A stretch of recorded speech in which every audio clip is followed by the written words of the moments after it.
Ahmad Donish bozori orqasida bir xonali kvartiramiz chiqyapti. Yunusobodda joylashgan juda ham zo'r lokatsiyada kvartiramiz.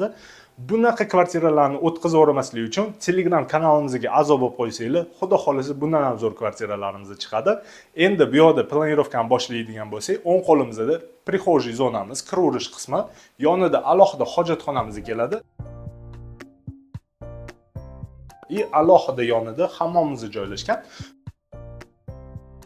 Bu yerda bo'lsa kattagina zalimizni ko'rib turibsizlar. Hamma mebel texnikasi qavatli kvartiramizda 38 kvadratli birinchi etaj, chap qo'limizda родительский spalnyamiz joylashgan. Oshxonani balkonga chiqarib qo'yishgan.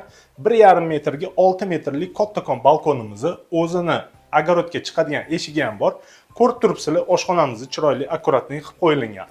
Kvartiramizni xohlasanglar kirib yashasanglar bo'ladi, xohlasanglar $400 ga arendaga topshirib qo'ysanglar bo'ladi. Narxini bo'lsa $54,500 deyishyapti. Albatta ozgincha kelishtirib beradigan joyi bor ekan. Bemalol telefon qilsanglar bo'ladi.